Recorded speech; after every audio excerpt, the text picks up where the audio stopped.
ได้มาออกกำลังกายอยู่เดินทางล่วงกะมาแวะกุดนู่นน้ำมะเกียงเฮาในเด้อเนาะคันสุดเลยบ่ได้ใส่บ่ได้ผสมหยังเลยไม่ใส่น้ำตาลใส่แต่ใจเด้อหานี่สดเด้อค่ะอกหักใหม่ๆมื้อนี้ก็พาทุกคนมาที่เดินพระธาตุหลวงเนาะเป็นพระธาตุหลวงในจันทร์คือบอลนี้นางก็จะเป็นบอลที่หลายๆคนมาแลนออกกำลังกายเตะบานตีบาทเต้นโอลิมปิกกันเนาะแล้วก็มาช่วงนี้ค่อยคำยำแรงเนาะพี่น้องเนาะตะเว้นเกี่ยมตกดินนอกจากนั้นเขายังมีแบบเสบียงอาหารไว้ให้ทุกคนนั้นได้กินได้ซิมเนาะออกกำลังกายเมื่อยๆนี่ก็มาแวะกินแวะซอบกันได้เดี๋ยวมาเบิ่งกันเนาะว่าอยู่นี่เพิ่นขายอีหยังแน่แล้วก็ราคาประมาณเท่าไหร่เนาะอันนี้ก็บ่ได้มาโดนแล้วเนาะพี่น้องเนาะผู้ใดที่ว่ามาลินพระธาตุหลวงกะมาแวะหาแนวกินตามทางด้านหน้าพระธาตุได้เลยเด้อคือบอนนี่ก็จะเป็นเดินลานกว้างๆแบบนี้เลยคือคันหากว่าเป็นช่วงฤดูกาลของบุญนมัสการพระธาตุหลวงนะทุกคนฮู้บ่แถวนี้นะห่างห้านเต็มเลยก็คือแบบเป็นงานใหญ่ของปีของประเทศคืองานบุญธาตุหลวงนะผู้ใดได้มาก็จะเห็นว่าอันนี้นี่เฮาสิบ่ได้เห็นเป็นแป้นแบบดอกคือจะมีซุ้มห้านซุ้มอาหารซุ้มผลิตภัณฑ์ต่างๆเต็มเลยปะตอนนี้เฮาก็ย่างมาละช่วงนี้นี่ประมาณ 5:30 นพี่น้องก็ยังแดดๆอยู่นี่มีไส้กรอกกับอั่วปักเซเลยเฮ็ดเองบ่เฮ็ดเองอันนี้ไม่หยังอันนี้ส้มหมูไส้กรอกหวานปักเซหน่วยคันเครื่องคัน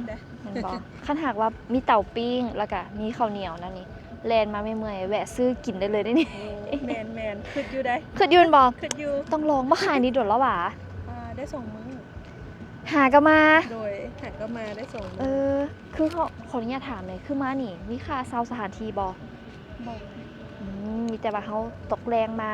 เขาก็มาเปิดท้ายรถแล้วก็มาขายเครื่องแบบนี้ขายเพราะจักโมงหั่นแล้วแต่เมื่อไวกับแมนเมื่อไวกับมาไวเคยเมื่อไวสุดประมาณอยู่ฮอดจักชั่วโมงหาก็มามื้อที่2เนาะมื้อที่2ยังคือตำรวจตกไววันนี้พอได้ขายนี่อันนี้เป็นเอียงนะเห็นมีแบรนด์นำตัวนี้นั่นครัวหลังบ้านเป็นของเจ้าเองเนาะเฮ็ดเองทุกอย่างสุดปักเซบ่แม่นสุดปักเซเจ้าเก่าเลยขายจังไหนแน่ตัวนี้แม่นั่นถุงละครึ่งโล 75,000โดยอันนี้ก็ถุงครึ่งโล65ลองปิ้งแล้วมีข้าวเหนียวพร้อมเด้อขอบใจเด้อนี่ฝากงานในปกติขายอยู่ไสได้นี่ขายอยู่นี่แหละแถวๆนี้เลยเด้อขอบใจ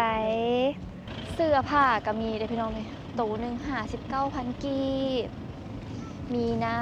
ำมีขนมห่วยคาเซากับบ่มีเนี่ยเขาสิมาเปิดท้ายกระบะขายของบ่ขายอย่างเนาะเอาโซลาเซลล์มาขายบ่หรือว่าทุเรียนสิหามาขายกับบ่ได้ทุเรียนบ่มีละช่วงนี้พี่น้องคึดซอยได้ด้วยเดี๋ยวสิมาโซ่ขายเครื่องยืนพระธาตุหลวงขายอย่างดีมาเบิ่งลาดลาวไว้ก่อนวันนี้หลังจากที่เราจะมาเบิ่งไก่ว่าเป็นเบิ่งลาดลาวซะวันนี้อุ้ยนี่น่าฮักเนาะของก็กุ๊บก็กิ๊บสวัสดีนี่มีโต๊ะแคมปิ้งให้เฮ็ดพร้อมอย่างมาเบิ่งกันทางด้านหน้าก็จะเป็นน้ำมะพร้าวกับหัวหกบัวไปมาเบิ่งอันนี้เขาจะเอิ้นกระเทียมโทนเปล่านี่นะกระเทียมโทนนี่ทุกคนเป็นกระเทียมที่ปอกยากที่สุดเลยอันนี้เอามาได้ใส่บ้านเขาบอกเสียงขวางอันนี้เป็นอย่างกระเทียมดำกินดีอย่างอันนี้มีหายางในสรรพคุณเลยนั่นบอสรรพคุณหลายอย่างผู้ใดเคยกินในกระเทียมดำถึกแล้วกระเทียมดำเป็นจังไหนมันคือดำต้องในผ่านการอบหลายมือเลยบอ14 มือ14 มือเพื่อสิได้ตัวนี้เฮ็ดเองบ่หรือว่าฮับมาตัวนี้ครับตัวนี้ฮับมาแต่ว่าสิลองเฮ็ดอยู่ยามันใหม่เป็นอาหารสุขภาพนี่นั่นบ่หักยังบ่เคยกินเนาะหัวนึงเท่ากับตัวนี้5 หัวนะอันนี้หัวนึงซ้ำกับอันนี้5 หัวเลยกินง่ายอีกอันนี้บ่หึนบ่ขมหอมเด้อเข้าใจเด้อมาหานี่คนคือหุ่มแท้ทุกอย่าง29,000 กีบเป็นถุงแบบเลยเป็นขายอย่างนี้เส้นเท่าไหร่ก็เศษ75ตัวนี้เป็นจอปู เจ้าไก่และสีเหลือง มีจ้อปูจ้อไก่ แม่จะเป็นแบบใหม่ ทุกอย่าง29หมดเลยบ่แมนเข้าใจ แม่ เจ้าได้เลยได้เลยไปโอ้ยจะเป็นขายม่วนแท้เว้ยนอลูกค้าหุ่มเลยโดยเอ้ยคนย่องกับแหงงามเป็น FC น่ะ FC บ่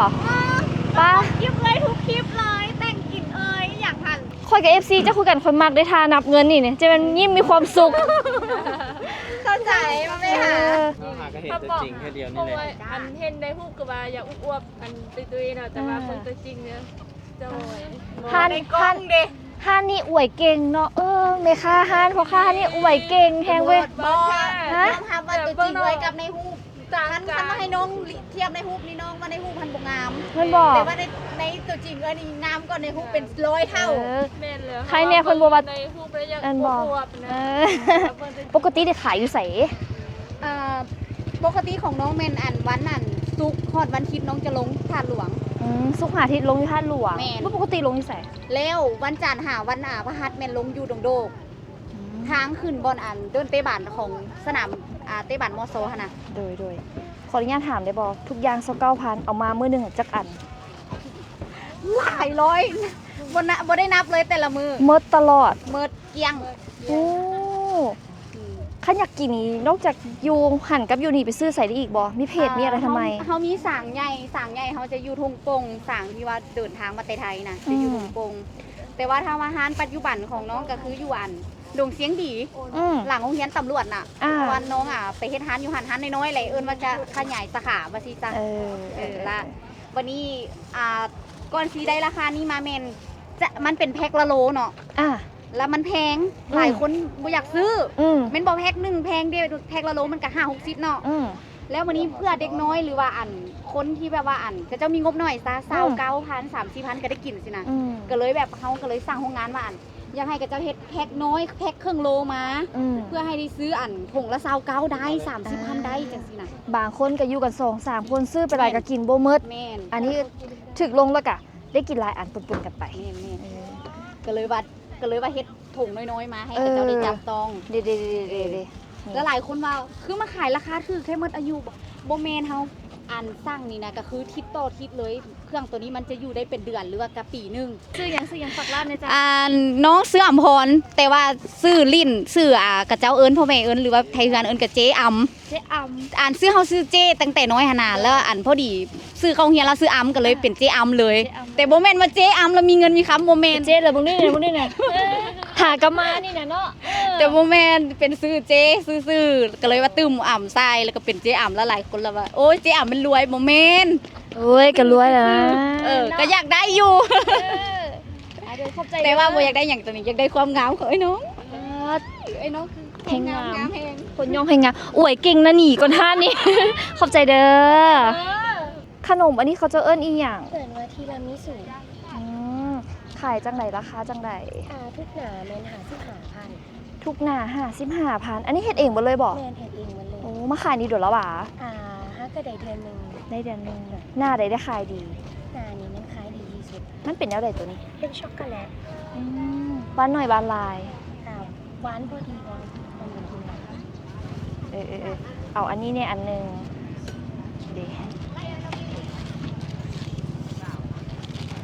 บ่ค่อยมักปานใดของหวานค่ะกินได้ตลอด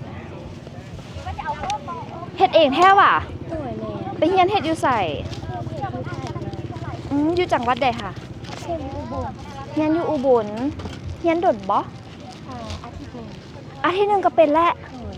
โอ้มื้อหน้าไปเฮียนนํก็ได้บ่ ไง เฮียนนํเจ้านี่เนี่ย กาแฟแต่ละสิบ อุ้ยขอบใจเด้อป้าเพิ่นแถมปกติขายอยู่ใส่ในนี่ ปกติมาขายแต่ยืน ขายแต่อยู่ ออน นี่ ไลน์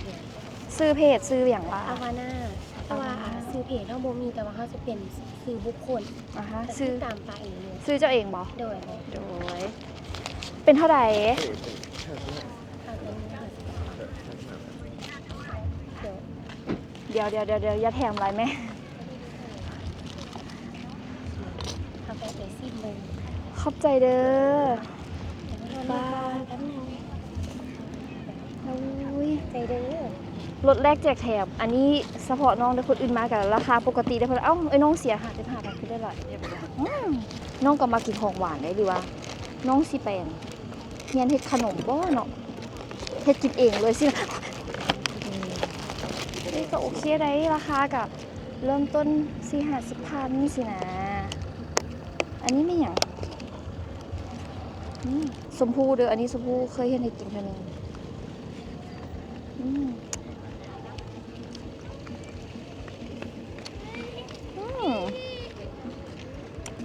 อร่อยหวานกำลังดีเลยบ่หวานหลายผู้ใดที่มาเลาะพระธาตุหลวงเนาะย่างเมื่อยๆมาเติมหวานเลยเด้อพี่น้องเด้อมาอุ่นหนุนในน้องเพิ่นนาขนาดได้เบิ่งคนไทยน้องฝากห้านเพิ่นนำเลยเด้อแล้วก็จะมีห้านน้ำหมักไม้ปันน้ำหมักไม้น้องพุ่นน่ะกำลังตั้งแผงเลยน้ำหมักโนดเขาจะขายราคาเริ่มต้นกะ29,000 35,000ซาซิดกับมีสายสุขภาพกับมาวันนี้จะเป็นน้ำเต้าหู้ธัญพืชนี่อุ้ยฮันน่าหักขนาดเลย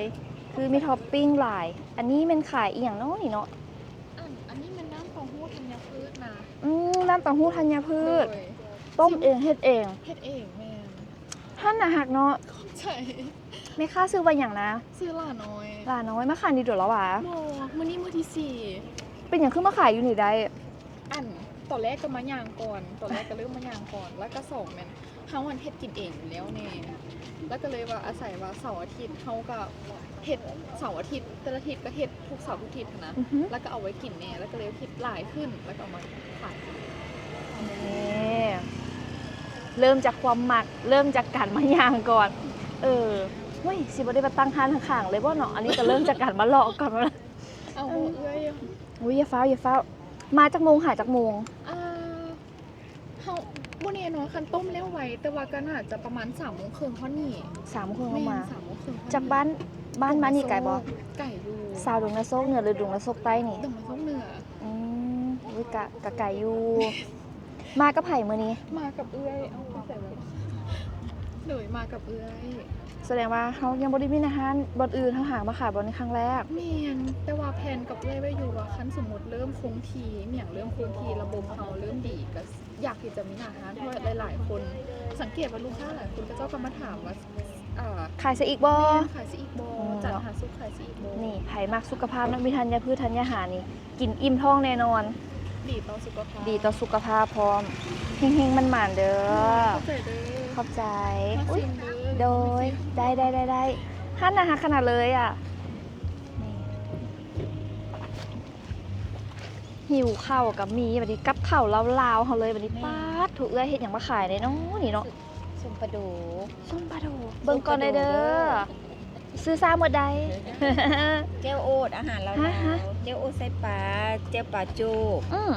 อาหารลาวๆเจ้ามะเคน นี่เอ้ เจ้ ย ละซาวเป็นกีบ เอ้ยเพิ่นขายเริ่มต้นกับละ2,000เป็นอาหารลาว อาหารลาวๆอันนี้อ้อผัม ๆอ้อผำโอ้คิดว่าแกงขี้เล็บบ่แม่น น เฮ็ดจากผำนี่บ่ ผัมอยู่ในแม่น้ำหั่น อ่ะ นะ ๆเห็นอยู่มันล้างยากบ่ ล่างโอ้ยล่าง4น้ำ5น้ำยังมีขี้ทรายเขาก็ล่างฮอด7-8น้ำมาตองเอาเท่าน้อยเอาเท่าซ้อนทั้งหน้าแล้วก็มาอ้อใส่หมู อ้อใส่หมูผักอีตูผักชีหัวชิงไข่แบบลาวๆเลย นี่ แซ่บ อาหารบ้านเฮาแล้วอาหารลาวๆโอ้ยอยู่นี่ก็คืออาหารการกินหลายแห้งเนาะเอ้ยเนาะ โดย บ่ขายดีดอกแล้วอ่ะ ได้ประมาณเดือนกว่าแล้ว อันนี้แหนมข้าว เมนูนี่ได้ขายดีในห้างนี่แหละ เมนูใดเนาะคืออาหารลาวนี่ก็คือเจลนี่แหละแล้วก็ส้มปลาโดเป็นหลักแหนมข้าวตามมาเนาะ พี่น้องผู้ใดเคยกินบ่ส้มปลาดู ส้มปลาโด เอาปลาโดเป็นส้ม แม่ ภาษาไทยเอิ้นว่าไหนปลาดู ปลาสะโด ปลาโซโดเนาะ เจ้า เดี๋ยวเข้าใจเด้อเด้อ ใจเด้อ ปึ่งซองเอ้ยดูอันนี้ของฝาก แบบม่วงอีหยังอันนี้เข้าใจเด้อ มะม่วงแก้มแดง มาแต่ใส่มาแต่บ้านว่ะ แม่นปลูกอยู่สวนเลย ป้าดขอบใจเด้อเฮงๆมันหมาลำๆรวย พอดีเขาก็เบิ่งเขาก็มักเบิ่งเอ้ย ๆขอบใจหลายๆฝากซ่องนำเด้อ ได้ เขาเบิ่งอยู่ โอเค ว้าวเพิ่นมีดอกไม้สดๆจากสวนขายพร้อมเพิ่นเอามาปั่นให้ซิมจะเป็นใจดีขอบใจเด้อ น้องเพิ่นเปิดบูธอยู่ที่พระธาตุหลวงเด้อพี่น้องพระธาตุหลวงเวียงจันทน์มาเลาะกินเลาะซิมาอุดหนุนน้องๆคนใดเนาะแม่ค้าหลายๆคนเพิ่นก็แบบตั้งใจหาแนวอยู่แนวกินแซ่บๆมาเสิร์ฟมาให้บริการทุกคนที่มาเลาะกัน ตอนนี้กรุ๊ปทัวร์เฮาก็มาหลายเลยได้หนิบ่จะถ่ายมือไปเฮายางก่อนข้ามทางก่อนรถมาแล้วฟาดฟิวตลาดเลยอันนี้ผักมีซีซองน้ำบักอึน้ำเต้าหู้วุ้นก็มีเลาะเบิ่งน้ำกันพี่น้องย่างเลาะเบิ่งน้ำกันอะโวคาโดบักกล้วยบักไม้รู้สึกว่าย่างไปเพลินไปเว้ยมันมีแนวอันอื่นให้เบิ่งให้กินอันเบิ่งด้วยนี่ เกี๊ยวหมูก็มีแซ่บเนาะท่านี้จะเป็นเกี๊ยวหมูท่านี้จะเป็นสลัดบักไม้แล้วก็มีน้ำมาเบิ่งเกี๊ยวหมูไหมทุกคนฟ้ามาจะใส่นี่อ่ะ มาที่หนองพญาเขียบหมูทุกคนหนองพญา ขายอยู่แล้วป่ะเอ้ย ขายโดนมื้อนี้หากันมามื้อแรก เอ้า ปกติขายออนไลน์ ม จือไอ้ได้บอกห้านปิ้งปลาหมึกหน้า103น้องเป็นรีวิวตอนนั้น อ๋อ ปิ้งปลาหมึก103นะ อุ้ยไผจื้อได้เนี่ยอุ้ยดุดเลยได้เนาะ แมนแต่ปี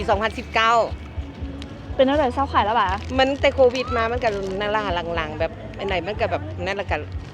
รุ่นหลังก็ แซ่ เฮ็ บ ด เด้ อื่ อน ไป เอามาขายอีกไว้ ขายใหม่เนาะ อืม ขายอยู่นี่บ่ ได้อยู่ ได้ เงินบ่ ปิ้งหอมๆใส่โรด เนาะก็สิมาใหม่ละมารีวิวให้เด้อ ได้เดี๋ยวซื้อมากิน ตอนนี้ซีมอันนี้ก่อนซะของหวานของน้ำ ของซีมกันเด้อ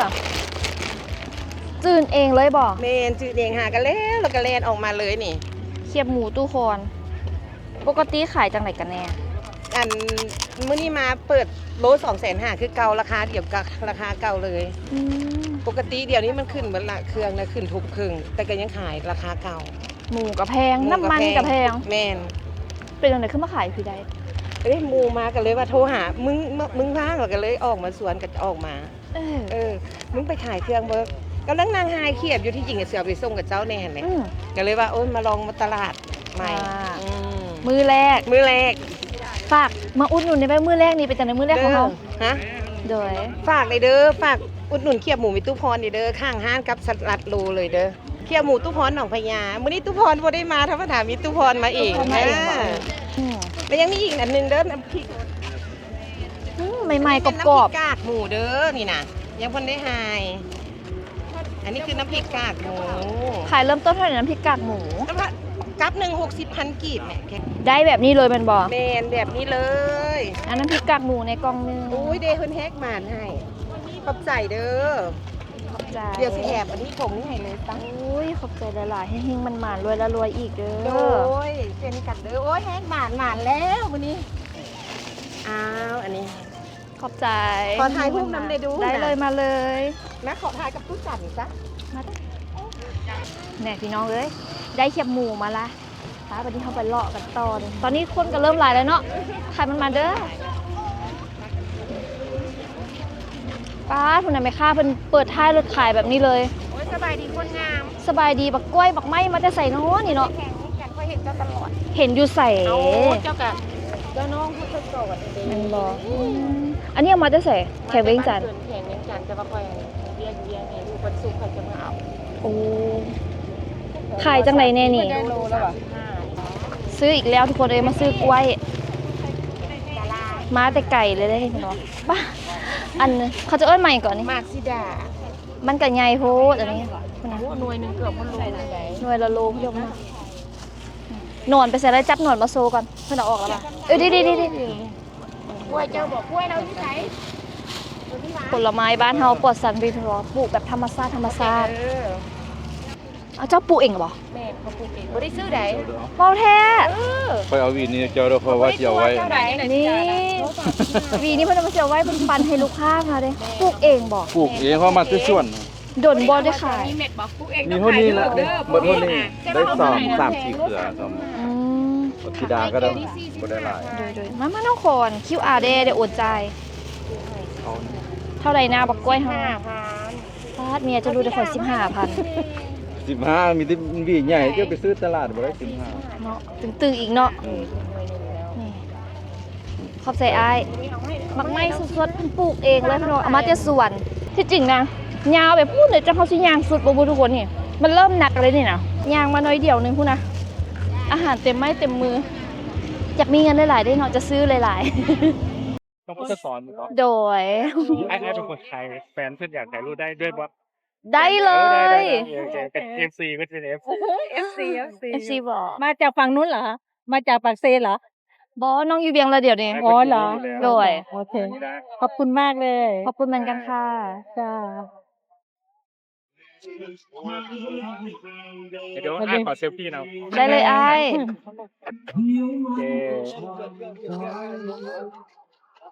โอเค น้องน่ารักมากเลย ขอบคุณค่ะ น่ารักกว่าตัวจริง โอ้ย ไม่ก็มาเอเด็กอยู่นี่ก็มาอยู่เวียงเหมือนกัน พอดีแฟนไปมาเดี๋ยว เออ เนี่ยเดี๋ยวจะมาอยู่ด้วยกัน วันนั้นเห็นอยู่ด่าน แต่ทีนี้ไม่กล้าทัก บ่เป็นช่วงงั้นบุบ่นบ่ โอ้นั่นไงไม่ได้ด่านเวียงจันทร์นี่แหละด่านต้องหนองคายอะค่ะจ้า โอ้ย ขอบคุณมากเลย ขอบคุณเหมือนกันค่ะ สวยมากเลย พี่ก็สวยเหมือนกันนะคะแม่ค้าห้างนี่มีแต่ผู้แข็งแรงกล้าไม่ไงถอกน้ำแข็งก็ได้อีก เฮ็ดได้ทุกอย่างไหมคะ เฮ็ดได้ทุกอย่างสาวๆห้างนี่ซื้อมาจากไหนกันแน่เนาะอ่ะพูดทำอีกเลย ซื้อลมเด้อได้มาออกกำลังกายอยู่เดินทันร่วงกะมาแวะกุดนู่นน้ำมะเกียงเฮาในเด้อเนาะคันสดเลยบ่ได้ใส่บ่ได้ผสมหยังเลยหารเฮาอยู่ต่อหน้าสภาเลย ไม่ใส่น้ำตาล ใส่แต่ใจเด้อหานี้ มาขายอยู่นี่เด้จังไดอ่ะ ถ้ามีก็มาเรียนแล้วก็รู้สึกว่ามักกินน้ำมะเกียงแล้วก็เลยมาขายเองเลยซะ โดนเลยยัง ได้ประมาณ3อาทิตย์แล้วเนาะ3อาทิตย์แล้ว 3อาทิตย์แล้วเป็นอะไรผลประกอบกัน แล้วก็ทุนก็ให้กำไรก็ทุนให้กำไรบ่มี เป็นอย่างคือว่าซั่น แม่เนาะเพราะว่าเฮาเน้นแน่เฮาเน้นสติ๊กเกอร์เฮาเน้นนั่นยังก็ซูมสติ๊กเกอร์เฮาเนี่ย หักแท้ ไม่ค้ามักมวน เด้ออย่าลืมมาอุดหนุนพวกเฮาแน่ คนที่2นี่ซื้อหยังจ้า ซื้อนี่โสดเด้อ โสดเด้อค่ะอกหักใหม่ คนที่3เด้ ซื้อยังก่อร้านแม่ เป็นหมู่กันหรือเป็น แม่ เพื่อนน้องกันหรือ เป็น จังได๋ เสี่ยวกันเหมือน3คนเลย เป็นเสี่ยวกัน ๆนักเลนกันเลย แม่ มา คันคนรอๆมาซื้อเฮ็ดจังได๋ 1 แถม 1ฟรี ป้าตีคิวสิฟรีใส่ ฟรีเด้อ แต่ก็กาแฟเด้อ จังซี่ต้องได้เอาให้ต้องให้เพิ่นซีมก่อนต้องให้เพิ่นซีมว่าแซ่บหรือบ่นี่เฮ็ดให้ผู้บ่าวนี่ อันนี้ เดี๋ยวเฮ็ดให้ผู้บ่าวเนี่ยจะพูดสภานี่วะ แล้วคนนี้ล่ะ แม่นต้องให้เพิ่นซีมว่าแม่นคันสดๆแท้ บ้านอยู่ไสอ่ะ บ้านอยู่อันสวนหมอนอยู่จอมเพชร มาเปิดร้านอยู่นี่ แม่ เนาะ น มาใส่ให้ หมักไม้อีหยังที่ว่ามาขายนี่เอ้ยหมักเกี้ยงมาแต่ไส มาเกียมมาอันบางมื้อกลับมาแต่ไทยแม่นเพื่อนบ้านเฮานี่เอง หวานแซ่บแน่นอนบ่ใส่น้ำตาลใส่แต่ใจฝากห้านใน หานมะเกียงส่งเซียวก็ได้ไปเพราะว่ายังบ่มีซื้ออยู่ต่อหน้าสภาเด้อแม่นไผที่ว่ามาออกกำลังกายอยู่เดินทัดล่วงเทิงบ่ซื้อก็มีบ่นั่งให้เนาะมานั่งพักผ่อนก็ได้มานั่งเป็นกำลังใจให้แม่ค้าก็ได้ เสียโบ ปกติเจ้าเท่าไหร่ ปกติจอก35 35 แม่นมาอุดหนุนเพิ่นได้เด้อเฮาได้เด้อ โสดบ่ โสดว่ะบ่ได้บ่โสด คนได้โสดเมื่อกี้นี่ โสดผู้นี้โสด หากระโสดไปมันๆขอสเปคเนี่ยเอาแบบใด มาคนตุ้ย แล้วจังไดอีก โอ้มาคนตุ้ยถึกใจกินฟรีเด้อให้สวรรค์ป้าเจาะจงขนาดนี้ละให้เจ้าซีมาแซ่บบ่ระเบิงนางเฝ้าเพลงมาโปะเป็นจังได๋ หอมหวานซื่นใจ คันสุดๆเลย สดๆ คือหายากได้บักเกี้ยงที่แบบขั้นสดๆ เนื้อเน้นๆบ่ใส่น้ำตาลบ่ป่นน้ำน้ำล้วนๆเลย เบิ่งนู่นนี่กล้ามแขนมันจนขึ้นเพิ่นว่าดิทานนั้นก็ยอน้ำก้อนจนแขนใหญ่ โอ้ยมาขอบใจเด้อ เบอร์สติ๊กเกอร์เป็นจังได๋มวนบ่ สติกเกอร์มักม่วนแฮง ปกติเขาก็ติดตาม2คนอยู่แล้วเนาะ โดยพี่น้องมื้อนี้ก็พามาซิมน้ำบักเกี้ยงน้ำกันน้องฝากห้านพะได้พี่น้องมาเลาะอันทัดหลวงย่างไม่เมื่อยก็มาเติมน้ำหรือว่า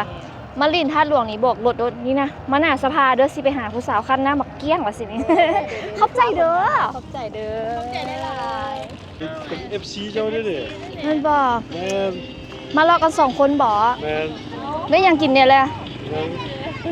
หักไปทางนั้นมาแล้วเปล่า เขาก็เริ่มไปพูดออกมา โอ้เบิ่งน้องไหม เจ้า ว่าสิเลาะซื่อๆว่าซั่น ของเต็มเลย ด้วยกะฮ้อนอยู่เด้เนาะแต่ว่ากะม่วนดีเว้ยได้เบิ่งหลายอันหลายแนวเนาะเนี่ยอยู่เนี่ยกินอาหารหูอาหารตาเต็มเลย กุ้งหอยปูปลาเนี่ยกินนี่หลากหลายนานาชนิดคือรู้สึกคือแบบเฮาได้มาออกกำลังกายพร้อมแล้วก็ได้ออกตลาดนำสินะจบอยู่บนเดียวเนาะปกติได้เป็นสิเข้าบ้านนี่ต้องไปตลาดก่อนเฮ็ดเวียกแล้วแล้วก็ค่อยมาออกกำลังกายมาออกกำลังกายแล้วก็แวะซื้อเครื่องมือเฮือนได้เลยเนาะคือครบเป็นบ่พี่น้องที่ว่าพายางหรอกอาจจะครบในบ่ครบในแต่ที่จริงมันหลายกว่านี้แต่ว่าเฮายางบ่สุดเนาะทุกคนเนาะแล้วมื้อนี้น้องเองก็ได้ฮึบหลายอย่างเลย ได้บักกล้วย ได้บักม่วง ได้ขนมหวาน ได้บักนัดแล้วก็ได้อันนี้นะเขียบหมูธรรมดาแล้วก็เขียบหมูทรงเครื่องนี่ก็ต้องขอขอบใจทุกคนที่ว่าตอนหาบแล้วก็แบ่งให้ซื้อพร้อมเนาะแล้วก็แม่ค้าสาวขายทุกคนให้เฮงมันหมานปังๆขายดีๆเด้อแล้วก็มีโอกาสหน้าเดี๋ยวสิพามาแลนจ็อกกิ้งตัวนี้ก็หลายๆคนเขาก็มาออกกำลังกายแล้วเนาะน้องเองก็อีกก็ว่าสิมาเบิ่งซื้อเบิ่งไปเบิ่งมาจากคนช็อปก็สิว่าเป็นแม่ค้าแล้วรู้สึกว่าเป็นตาขายม่วนเว้ยเขาจะขายอะไรก็คือแบบคนหุ่มเลยเลยเนาะแล้วก็ราคากับบ่ได้แพงอยู่ดีก็เริ่มต้น 10,000 25,000 30,000อีหยังก็ได้อยู่ได้กินแล้วเนาะพี่น้องเนาะไปกันเด้อเดี๋ยวสิพาไปรอสายฟ้าที่ตามตื่นบ๊ายบายทุกคน